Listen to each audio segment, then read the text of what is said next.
Well, welcome back, and it is a pleasure now to welcome a very special man, and I look forward to visiting with him. William Federer is here, and he has Miracles in American History, right? Yes. And you are you speak all over the country, and we're honored to have you here. AmericanMinute.com. That's it. All right.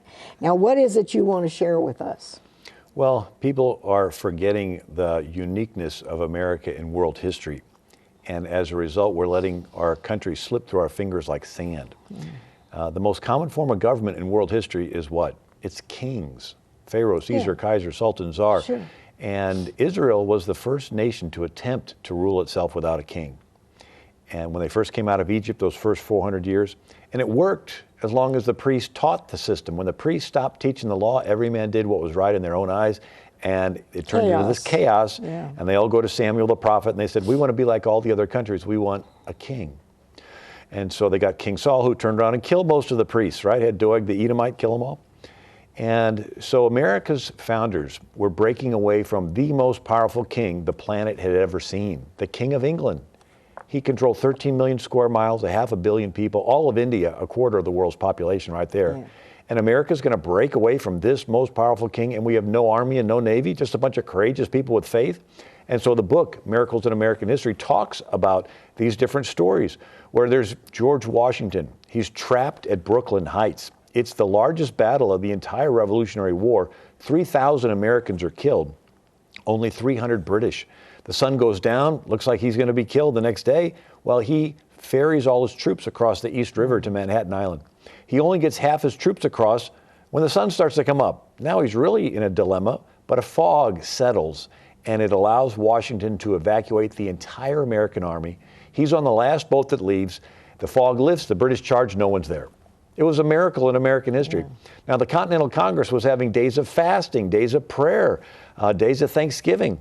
And so we see here in South Carolina, it was the Battle of Cowpens. That's right. And you had the British had Colonel Tarleton, known as the Butcher, because he hacked 300 men to death at the Battle of Waxhaw, a 26-year-old guy. And so he charges at the Americans, Daniel Morgan, and the militia run away, but go around the other side of the hill and come back, and the American Continental soldiers stand there and shoot. Well, over 100 British are killed, 800 are captured, and the British Cornwallis wants to chase after them. And they get across the Catawba River. And before the British can cross, there's a flash flood, and the river rises. The British have to wait. So the British cross, and they get to the Yadkin River. The Americans get out, cross the other side. When the British get there, there's a flash flood. The British have to wait. Then it gets to the Dan River, and the Americans cross. The British come. Before the British can cross, another flash flood, and they have to give up the chase. So 3 rivers had these miraculous rising and flash floods that stopped the British from capturing them. Anyway, it's a fascinating book of these times in our country's history. Miracles in American History, and it is available. Yes. In bookstores. It'd be a great gift for school children, just to even to read. It has stories from the War of 1812 when the British burned the White House. President James Madison had a day of fasting and prayer. Okay. And when World War I, Woodrow Wilson had a day of fasting and prayer. And we're losing this, I think. Well, yeah, the president has sort of taken us in the opposite direction of the Christian faith. Well, we have a phone number, and we also have a website, and it's 888-USA-WORD. Correct, 888-USA-WORD. But your books are available in bookstores. Right. But tell me, so now you're going all over the country, and you appear in radio shows, television shows. You've become very well known and been on. Yes. One of the popular messages that I have is this one. It's a talk where I go through the 1400-year history of Islam, of Islamic expansion. And so here's a DVD called Islamic Conquest, Past and Present. And so today we see Muslims killing people. And then politicians will give a speech and say, well, those Muslims do not represent true Islam.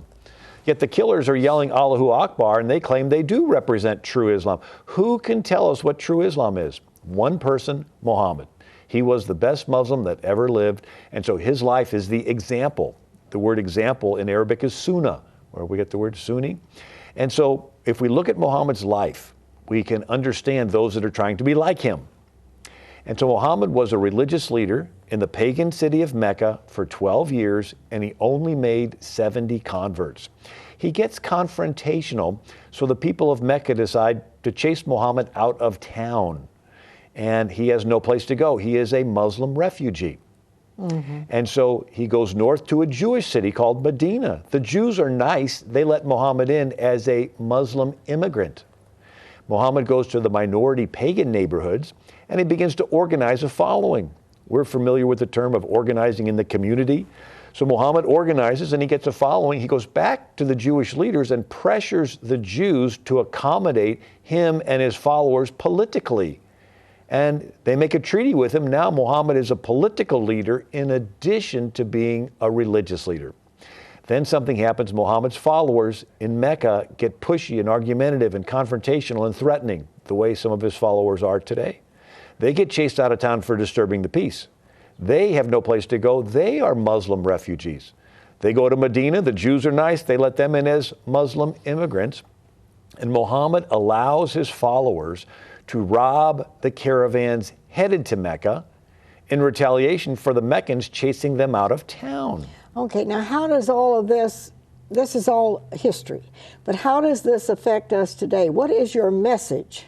Well, since Muhammad is the perfect Muslim, Muslims today are trying to follow his example. So what do? They first come in as immigrants, and then they go into minority neighborhoods and they begin to organize a following. And then they want to get involved politically. And in Muhammad's case, within 5 years of Muhammad coming as an immigrant into a Jewish city, there is not a Jew left in the city. They were chased out, killed, or enslaved. And so there's 1,400-year history of Muslims coming into areas as immigrants and then organizing and getting involved politically and then chasing out the previous inhabitants. So people forget Egypt used to be Christian. It was evangelized by Mark that wrote the gospel, Matthew, Mark, Luke, and John, until the Muslims invaded. I understand. This is all part of history.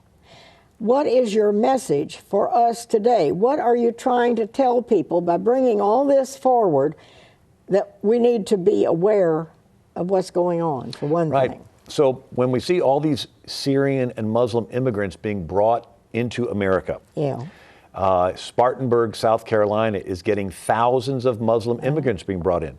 Port Charlotte, Florida is getting thousands of Muslim immigrants being brought in. Cheyenne, Wyoming is getting thousands of Muslim immigrants. Why? Well, the thought is, are we being set up for an Arab Spring? Simultaneous Baltimores and Fergusons and San Bernardinos and Muslims rioting all across America, maybe right before the next election. And so the cry will go out, the president needs to declare this a national emergency.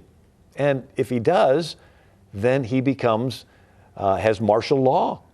And the government gets control of the radio, the TV, the internet, the food supplies, the water supplies, the radio, the financial transactions, and we may not have an election.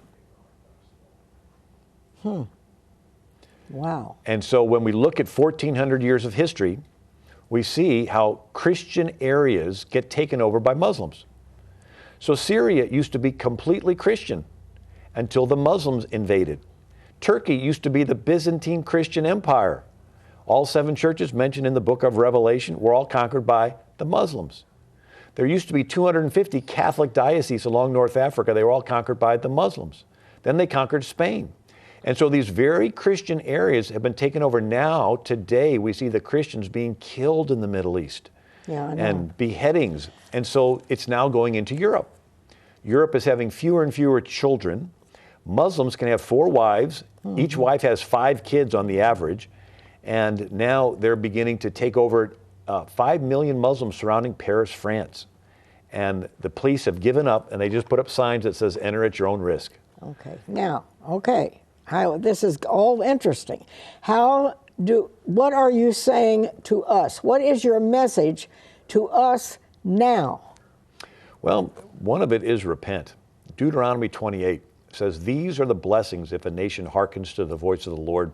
They'll be above and not beneath, the head and not the tail. But if the nation does not hearken to the voice of the Lord, it says the stranger amongst them will rise up and be their ruler. and we're bringing lots of strangers into the country, I think we're being set up for judgment. You think of all the aborted babies, all the Planned Parenthood selling body parts. If the same God that goes to Cain says, your brother's blood, Abel, cries out to me from the ground, think of all the 60 million babies, their blood's crying out to God for judgment. And so I think America needs to repent.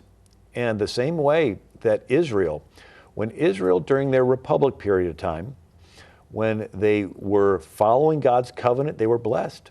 When Israel backslid, he let enemies come in and oppress Israel. The Amalekites, Hittites, Perizzites, and they began to come in. Before we're out of time, I want to be sure, 888 USA Word. Correct. 888 USA WORD. And then we have a phone number. If you didn't get it, I'll keep it here. We're almost out of time. I could spend an hour with you. What do you think we, as everyday Americans, trying to live a decent life, what do we need to do? Well, in America, the people are the king. Imagine you're visiting a king in the Old Testament and you're seeing crimes and murders and rapes, and you get into the king's chamber and he has his head in his hand and he looks at you and says, I wish somebody'd fix this mess. And you like reach over, tap him on the shoulder and say, excuse me, you're the king. You're the one to fix it. That's like in America, somebody watching TV, seeing all the terrible stuff going on, saying, I wish somebody would get elected and fix this mess. Okay. Hello, you are the king. The people are the king. The politicians are your servants. You are accountable to God. You don't just have the privilege of voting. You will be held accountable to God for what happens in America. So we need to be informed and we need to vote, right? Yes.